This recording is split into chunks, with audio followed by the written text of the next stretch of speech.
Hi guys, welcome to my YouTube channel major chemistry zone. आज हम इस video में कोलराउस नियम के बारे में डिस्कस करेंगे।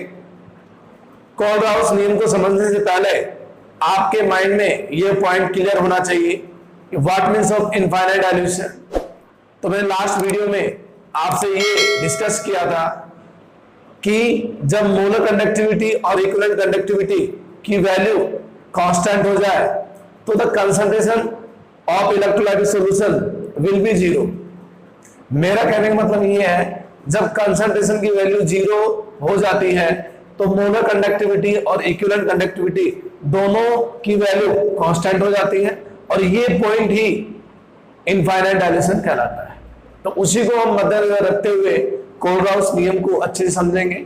इस वीडियो में कोलराउस के जितने भी एप्लीकेशंस हैं उनके बारे में डिस्कस करेंगे। तो ये आपके लिए बहुत इंपॉर्टेंट वीडियो है। सीबीएसई और आरबीएसई दोनों बोर्ड में इसे क्वेश्चन पुट किए जाते हैं और मैं इस वीडियो में ये भी ध्यान रखूंगा कि इस टॉपिक से रिलेटेड जो भी न्यूमेरिकल्स आपके competition exam IIT JEE NEET जिनमें डिस्कस किया जाता है उनको भी हम यहाँ पर देखेंगे। तो देखिए जरा, सबसे पहले कोलराउस के नियम को समझते हैं। तो हमने यहाँ पे क्या किया, एक कंटेनर लिया है। इस कंटेनर में मैंने इलेक्ट्रोलाइटिक सॉल्यूशन फिलअप कर दिया है। इसमें ये जो सॉल्यूशन है वो कैसा है, इलेक्ट्रोलाइटिक सॉल्यूशन। Electrolytic solution. अब मैंने इस इलेक्ट्रोलाइटिक सॉल्यूशन का क्या करवाया, हाँ भैया, डाइल्यूशन। दैट मीन्स इसमें मैंने ऐड किया है सोलवेंट। क्या ऐड किया भैया, solvent as water. That means क्या किया जा रहा है, डाइल्यूशन करवाया जा रहा है। तो ड्यूरिंग डाइल्यूशन यहां पर क्या होगा, यहां पर अल्फा की वैल्यू इंक्रीज होगी फॉर वीक इलेक्ट्रोलाइट,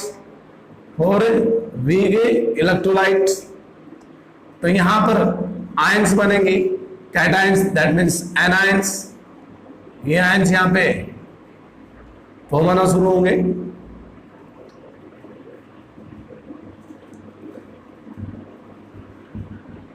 तो ये जो आयंस है ये क्या करेंगे, माइग्रेशन करेंगे। माइग्रेशन इंडिपेंडेंटली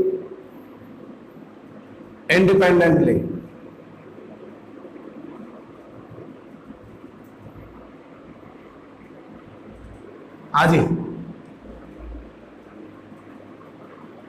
और इसे बोलेंगे इनफाइनाइट डाइल्यूशन।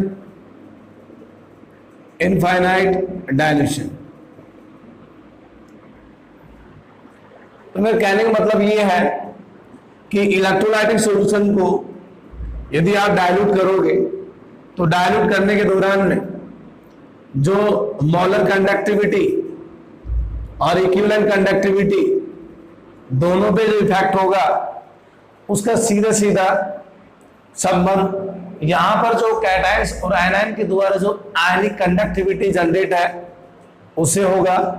तो मैं ये कह सकता हूं कि इनफाइनाइट डाइल्यूशन पे मोलर कंडक्टिविटी और इक्विवेलेंट कंडक्टिविटी दोनों को डिफाइन करें तो उस सॉल्यूशन में प्रेजेंट कैटायनिक और एनायनिक जो कंडक्टिविटी है उनका मुख्य योगदान होता है। तो हम कोलराउस को डिफाइन करते हैं। देखिए जरा कैसे होगा। तो यहां पर मैं क्या बोल सकता हूं, हाँ जी, ये कंडक्टिविटी किस पे है, इनफाइनाइट। तो क्या बोलूंगा, हाँ जी, the molar conductivity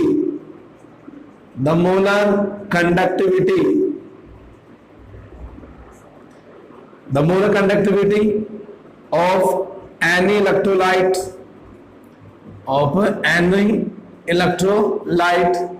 at infinite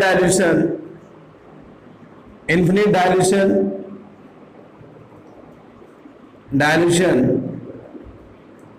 is sum of ionic conductivity of opposite ions opposite ions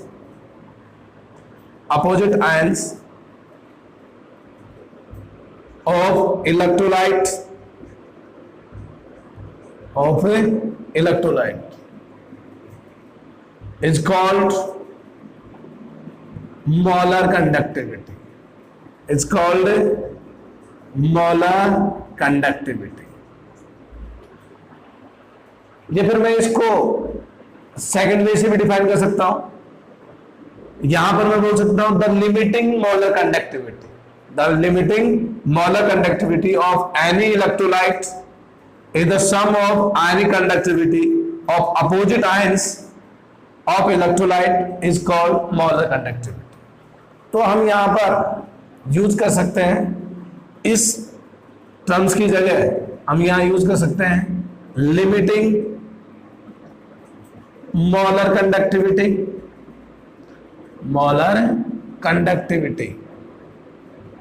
या फिर सेकंड वाला क्या हो जाएगा लिमिटिंग इक्विवेलेंट कंडक्टिविटी. इक्विवेलेंट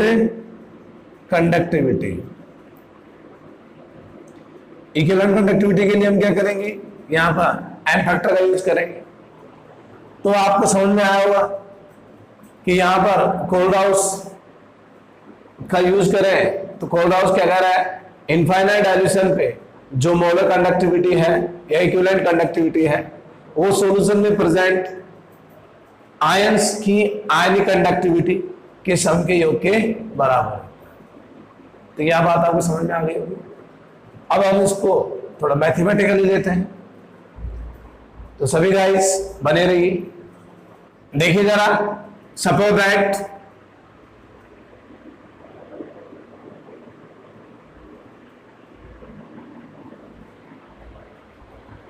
सबसे पहले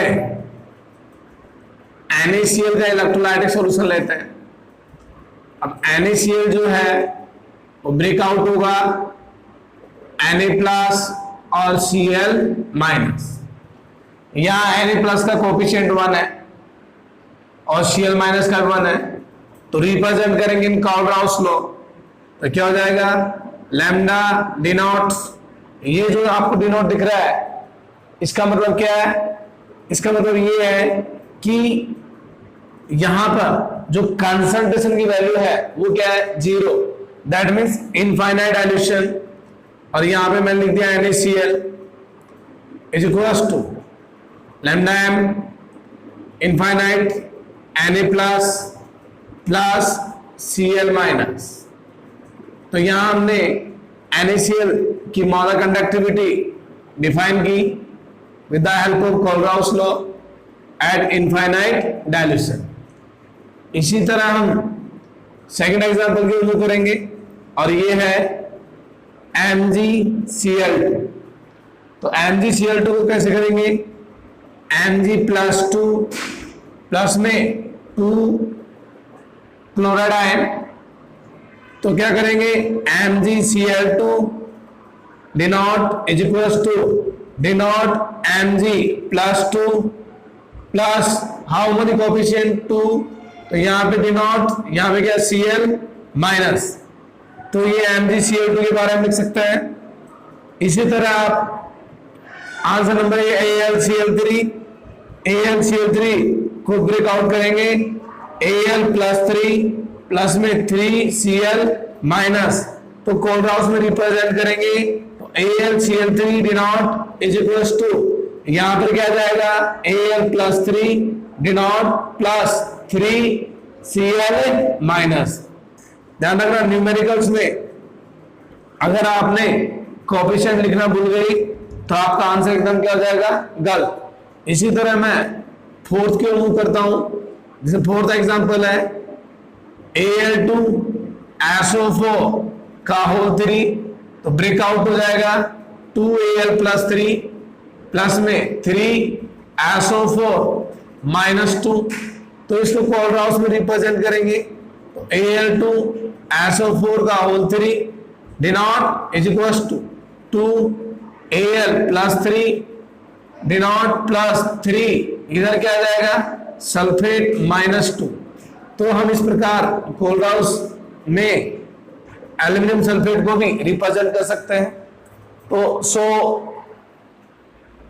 नंबर 5 और एग्जांपल दे लीजिए, सोडियम सल्फेट क्या है, सोडियम सल्फेट इसको रिप्रेजेंट करेंगे Na+ और SO4 -2, यहां पे 2, तो क्या आ जाएगा सोडियम सल्फेट, हाँ जी, इधर denote is equal to 2 Na+ denote plus sulphate कितना है, एक ही है, तो सल्फेट -2।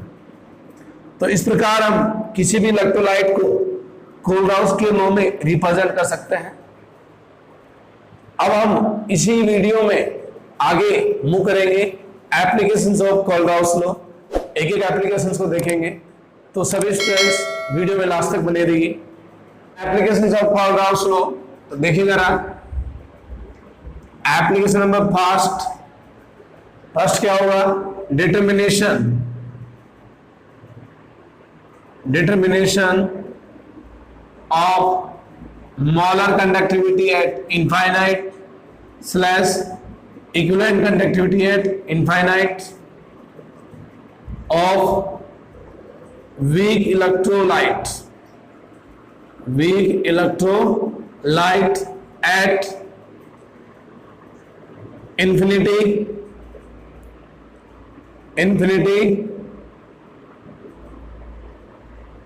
dilution। आगे application number 2, calculation of degree of ionization,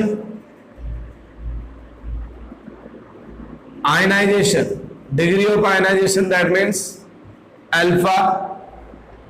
application number 3 मतलब C, और C यहां पे है determination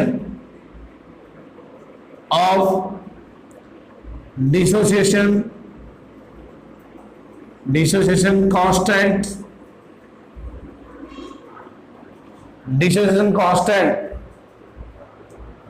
for weak electrolyte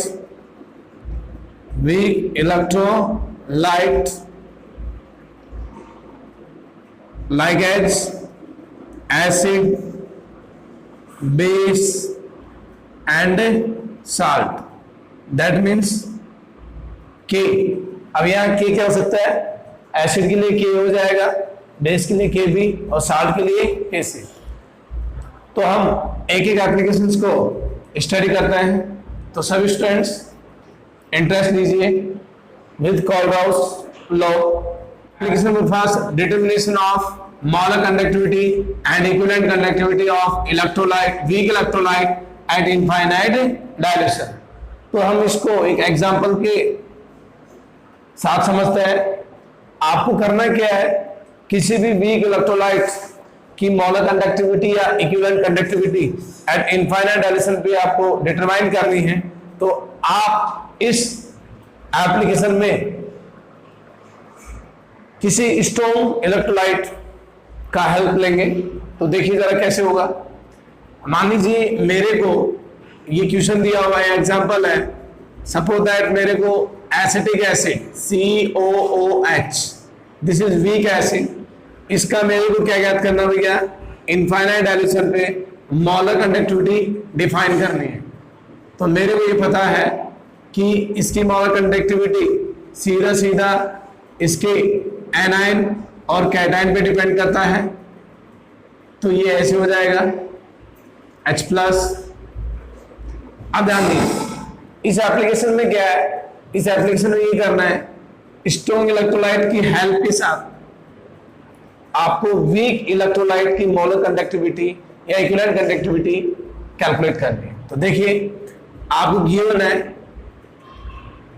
given datas मान लीजिए आपको पहले दिया गया है सोडियम एसीटेट, दूसरा दिया गया है HCl, और तीसरा दिया गया है NaCl। यहाँ पे आपको 3 इलेक्ट्रोलाइट दिए गए हैं। सोडियम एस्टेट, HCl और NaCl। अब इसकी सहायता से आपको एसिटिक एसिड की मोलर कंडक्टिविटी डिफाइन करनी है। तो देख कैसे करेंगे, सॉल्यूशन देखिए जरा। हाँ जी, सबसे पहले हम निकालेंगे एसिटिक एसिड की molar conductivity, sorry sodium estate की। तो ये ब्रेकआउट होगा CH3COO minus plus Na+। Equation number first. Second जो है वो क्या है, HCl इनफाइनाइट, HCl का मोलर कंडक्टिविटी, तो यहां हो जाएगा infinite H plus plus infinite Cl minus. Equation number second. फिर इसी तरह यहां पर NaCl, तो यहां पे हो जाएगा Na plus infinite plus Cl minus dot dot dot. Equation number third. अब आपको यहां क्या करना है, इन इक्वेशन का यूज करते हुए ऐसा मैथमेटिकली फॉर्मूला लगाए जिससे कि आपका CH3COOH की मोलर कंडक्टिविटी आपको आइडेंटिफाई हो जाए। तो आप क्या करेंगे, यहाँ पे हम यहाँ पे करेंगे इक्वेशन नंबर फर्स्ट और सेकंड को ऐड करेंगे और इक्वेशन थर्ड को यहां से माइनस कर देंगे। तो क्या करेंगे, equation number first and second दोनों को ऐड करना है और इक्वेशन नंबर थर्ड को क्या करना है, यहां से रिप्लेस करना है। तो इसको ऐड करते हैं, देखिए जरा। जब ऐड करेंगे तो यहां पे क्या जाएगा, CH3COO minus plus Na plus minus इधर क्या है H plus sorry plus plus Cl minus minus Na plus minus Cl minus. देखिए जरा, मैंने ये वैल्यू यहां पुट कर दी है। अब आप देखिए यहां Na से Na कट, Cl से Cl कट, तो आपको दिख रहा होगा CH3COO minus plus H plus infinite, और ये किसके बराबर हो गया, CH3COOH के बराबर। तो इस प्रकार हम स्ट्रॉन्ग इलेक्ट्रोलाइट की सहायता से वीक इलेक्ट्रोलाइट की मोलर कंडक्टिविटी कैलकुलेट कर सकते हैं। तो इस तरह से मैं आपको कुछ क्वेश्चन दे रहा हूं, तो उसको हम सोल्व करेंगे। देखिए जरा, क्वेश्चन सोल्व करने से पहले हमें एक पॉइंट पे डिस्कस करना है। यदि क्वेश्चन में आपको मोलर कंडक्टिविटी वैल्यू गिवन है तो आप उससे इक्विवेलेंट कंडक्टिविटी कैसे डिफाइन करोगे। यदि आपको इक्विवेलेंट कंडक्टिविटी दिया है तो फिर मोलर कंडक्टिविटी कैसे डिफाइन करोगे। इसके लिए हम यहाँ पे आपको एक रिलेशनशिप दे रहे हैं जो कि आपके लिए बहुत हेल्पफुल होगा। तो देखिए जरा, तो यहां क्या होगा, हाँ जी, relationship between molar conductivity at infinite and equivalent conductivity at infinite. तो मैं यहां लिख सकता हूं कि जो मोलर कंडक्टिविटी है वो सीधा सीधा equivalent conductivity at infinite and n factor के इक्वल होता है। ये आप अपने माइंड में बैठा लीजिए कि मोलर कंडक्टिविटी को आप चेंज करना चाहते हैं इक्विवेलेंट में। यदि आपको क्वेश्चन में इक्विवेलेंट कंडक्टिविटी दी हुई है तो आप एन फैक्टर से उसको गुणा कर देंगे, तो जो आंसर आएगा वो क्या आ जाएगा, मोलर कंडक्टिविटी। देखिए जरा, हेयर लैम्डा एम डिनोट क्या है, molar conductivity, molar conductivity at infinite dilution, infinite infinity बोल देते हैं, इनफाइनाइट डायल्यूशन।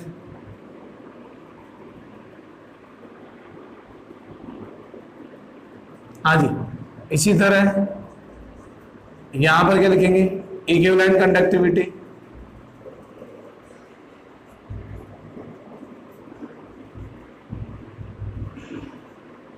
एट वो इन्फिनिटी डायलेशन,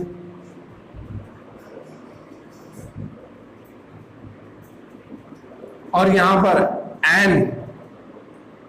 एन जो है एन फैक्टर वो सबके लिए अलग अलग है। वेरिएबल वैल्यू जिसे देखिए एन फैक्टर आदि फर्स्ट फॉर एसिड के लिए क्या होगा, नंबर ऑफ सब्स्टिट्यूएंट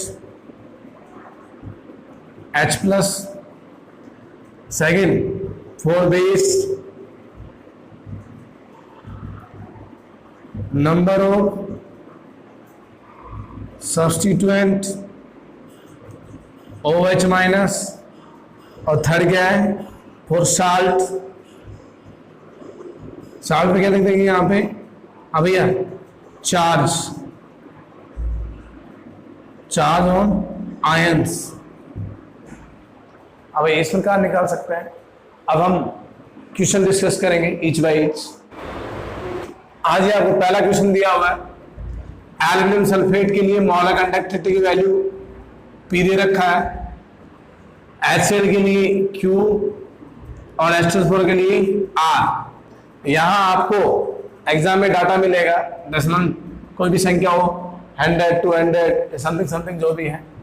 आपसे पूछा गया है AlCl3 के लिए मोलर कंडक्टिविटी क्या होगी, ठीक है। तो आप कैसे निकालोगे, तो सबसे पहले आप इक्विवेलेंट कंडक्टिविटी डिफाइन करें, उसके बाद में मोलर कंडक्टिविटी डिफाइन करेंगे। तो देखिए सॉल्यूशन कैसे करेंगे। अब भैया तो यहां देखिए सबसे पहले क्या करें, इक्विवेलेंट कंडक्टिविटी किसके लिए, AlCl3 के लिए एट इनफाइनाइट। तो यहां ध्यान दीजिए AlCl3, तो यहाँ Al है और यहाँ Cl है, तो इन दोनों को अटैच करेंगे, मतलब वो जोड़ेंगे, इसको घटाएंगे। तो यहाँ Al2SO4 इसके लिए जो एन फैक्टर है वो क्या है 6, तो यहाँ पे आ जाएगा P/6 प्लस HCl के एन फैक्टर कितना है 1, तो यहाँ पे क्या है Q माइनस H2SO4 का कितना है 2, तो यहाँ पे लिखेंगे R/2। इसका एलसीएम लेंगे तो एलसीएम कितना आएगा 6, तो यहाँ P+6Q माइनस 3R। तो ये इसका क्या आ गया भैया, इक्विवेलेंट कंडक्टिविटी आ गई एट इनफाइनाइट। अब हम जिसका हमें निकालना है उसका हम क्या करेंगे, यहाँ पे ध्यान दीजिए, हमें AlCl3 निकालना है। तो AlCl3 के लिए कोएफिशिएंट क्या होता है, एन फैक्टर 3, तो यहाँ लिखेंगे आदि इसका मोलर कंडक्टिविटी किसका, AlCl3 का at infinite is equals to, यहाँ पे क्या आ जाएगा D0 EQ किसका, AlCl3 का, इधर एन फैक्टर क्या आ जाएगा, एन फैक्टर। अब यहाँ एन फैक्टर कितना होता है इसके लिए 3, तो लिखूंगा लैम्डा m, इधर AlCl3 इज इक्वल्स टू, इसकी वैल्यू कितनी दे रखी है P+6Q minus 3R divide by 6 into n factor 3। इसका एन फैक्टर कितना था 3, तो यहाँ 3 कट, तो यहाँ पे आ जाएगा lambda m D0 AlCl3 is equals to P+6Q minus 3R divide by 2। अब यहाँ आप PQR की वैल्यू रख दो और आपको आंसर मिल जाएगा। कैल्शियम क्लोराइड के लिए molar conductivity X siemens semi square mall inverse. HCl के लिए रखा है Y siemens semi square mall inverse, और यहाँ H2SO4 के लिए रखा है Z siemens semi square mall inverse.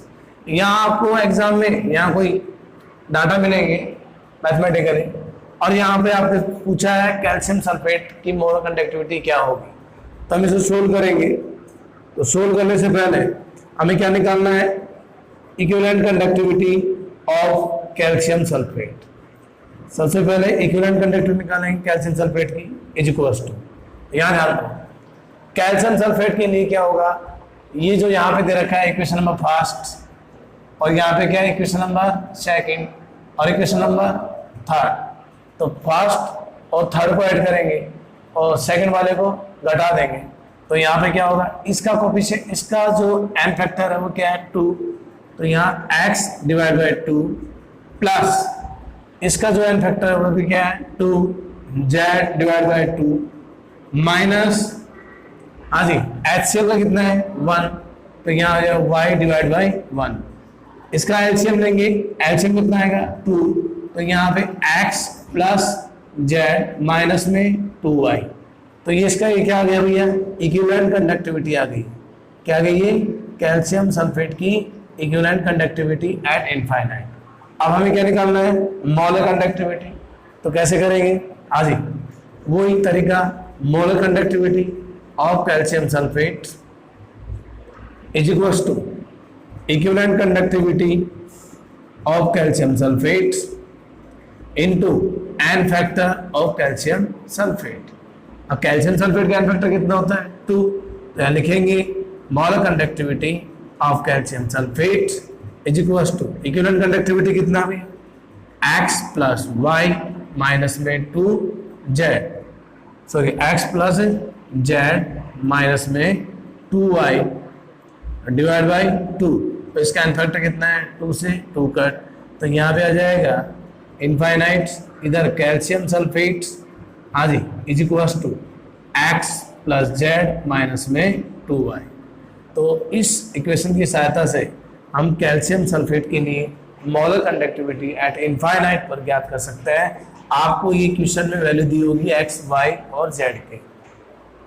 Now discuss calculate lambda m denote of sodium acetate when given. NaCl के लिए दे रखा है इक्विवेलेंट कंडक्टिविटी, HCl को दे रखा है इक्विवेलेंट कंडक्टिविटी और CH3COH के लिए दे रखा है। तो हमें सोल्व क्या करना है भैया, तो हमें सोल्व करना है, तो यहां देखिए सॉल्यूशन है लैम्डा m इनफाइनाइट CH3COONA की मोलर कंडक्टिविटी चाहिए एट इनफाइनाइट। तो क्या करेंगे, सबसे पहले हम इसको P माने, इसको Q माने, इसको R माने। तो यहां मैं क्या लिख सकता हूं, हाँ जी equivalent conductivity of NaCl is equals to P siemens cm square equivalent inverse. दूसरा क्या हो जाएगा, equivalent conductivity of HCl is equals to Q siemens semi square equivalent inverse. और थर्ड क्या है, equivalent conductivity of CH3COOH is equals to R siemens semi square equivalent inverse. अब हम क्या करेंगे, वही देखना हमें, निकालना किसका, सोडियम एसिटेट, इसका मतलब इक्वेशन थर्ड। इक्वेशन नंबर ये क्या है, फर्स्ट है, ये क्या है इक्वेशन नंबर सेकंड है, और ये इक्वेशन नंबर क्या है थर्ड है। तो हम क्या करेंगे, इक्वेशन फर्स्ट और थर्ड को ऐड करेंगे और सेकंड वाले को यहाँ से घटाएंगे। तो यहाँ पे क्या हो जाएगा भैया, adding equation number first and third, और क्या हो जाएगा, थर्ड वाले को जोड़ेंगे और सेकंड वाले क्या कर देंगे, घटा देंगे।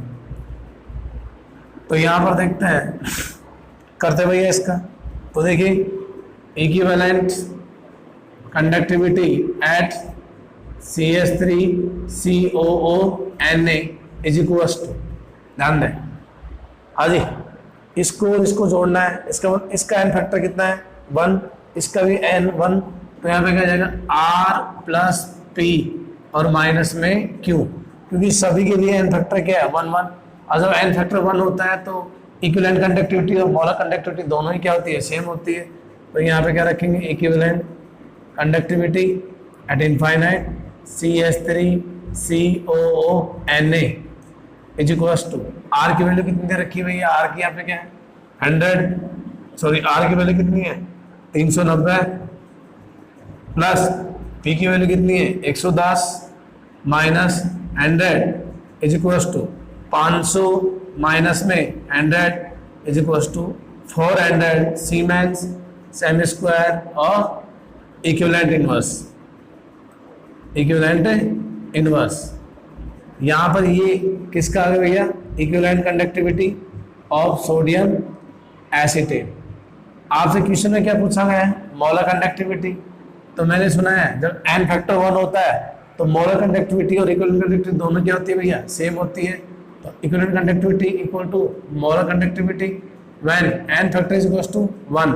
तो मैं ये क्या लिख सकता हूँ?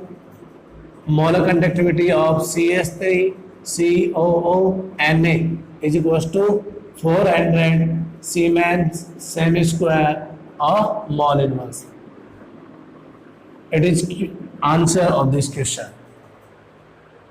हाँ जी, यहाँ पर क्वेश्चन दिया हुआ है, गिवन डाटा, इनकी मोलर कंडक्टिविटी दी हुई है और आपसे क्या पूछा गया है? हाँ जी, सोडियम सल्फेट के लिए मोलर कंडक्टिविटी क्या होगी एट इनफाइनाइट। तो हम सोल्व करेंगे, देखिए जरा सोल्व कैसे करेंगे। सबसे पहले इनको इक्विवेलेंट कंडक्टिविटी में कन्वर्ट करते हैं। तो यहाँ पर क्या जाएगा, ध्यान दीजिए। हाँ जी, लैम्डा या फिर कैप एम लगा लो, cap E Q infinite H3PO4 phosphoric acid के लिए n फैक्टर 3 होगा क्योंकि यहाँ पर H प्लस साइन संख्या कितनी है? 3। तो यहाँ पे क्या बोल सकता हूँ मैं? x divide by 3, equation number first. इसी तरह इनफाइनाइट में equivalent conductivity for sodium phosphate, यहाँ भी कितना n फैक्टर 3 है। तो यहाँ पे क्या हो जाएगा? y divide by 3, equation number second. इसी तरह मैं बात करूँ, हाँ जी, एस्ट्रोसोफोर के लिए भी कितना होगा भैया? n फैक्टर 2 होगा। तो यहाँ पर z divide by 2, equation number third.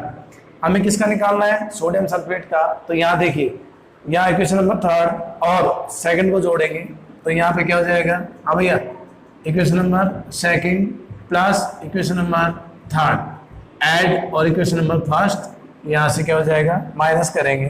तो यहाँ पे देखिए जरा वैल्यू पुट करें, फर्स्ट सेकंड और थर्ड को जोड़ें तो यहाँ पे cap M, cap infinite equivalent sodium sulphate is equal to, हाँ जी, सेकंड वाला क्या है? y बाई 3 प्लस थर्ड वाला क्या है? z बाई 2 माइनस फर्स्ट वाला क्या है? x by 3। तो यहाँ पे हो जाएगा x बाई 3। अब इसे सोल्व करेंगे तो यहाँ cap M E Q sodium sulphate is equal to LCM लेंगे 6। तो यहाँ क्या है? 2y plus 3z minus 2x। तो ये हमारे पास क्या आ गया भैया? सोडियम सल्फेट के लिए इक्विवेलेंट कंडक्टिविटी एट इनफाइनाइट। अब हमें क्या निकालना है? Molar conductivity. तो मोलर कंडक्टिविटी निकालने के लिए हम क्या करेंगे भैया? इसको n फैक्टर से गुणा करेंगे तो m molar conductivity sodium sulphate is equal to, sodium sulphate का n फैक्टर कितना होता है? 2।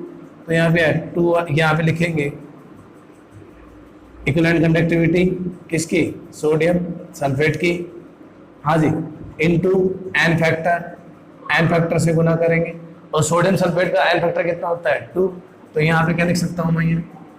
यहाँ पर लिखेंगे कैप एम इनफाइनाइट, यहाँ पे क्या है? Sodium sulphate is equal to, इसका कंडक्टिविटी क्या है? इक्विवेलेंट कंडक्टिविटी बताइए जरा। तो क्या है? 2y plus 3z minus 2x divide by 6 और इसका n फैक्टर कितना होता है? 2। तो यहाँ इससे कट, तो यहाँ पे लिख देंगे लैम्डा इनफाइनाइट सोडियम सल्फेट, हाँ जी, is equal to 2y plus 3z minus में 2x डिवाइड बाई 3। तो यहाँ x y z की वैल्यू पुट कर देंगे और मोलर कंडक्टिविटी को यहाँ पे डिफाइन कर सकते हैं। तो इस प्रकार हमने इस वीडियो में कोलराउस के फर्स्ट एप्लीकेशन को डिस्कस किया है। नेक्स्ट वीडियो में हम सेकंड और थर्ड एप्लीकेशन को डिस्कस करेंगे विद न्यूमेरिकल्स प्रॉब्लम। तो सभी स्टूडेंट्स वीडियो पे बने रहिए। अगर आपको चैनल अच्छा लगा तो चैनल को सब्सक्राइब करें, लाइक करें, शेयर करें और सभी दोस्तों को अपने मेजर केमिस्ट्री यूट्यूब चैनल से ज्वाइन करवाएं।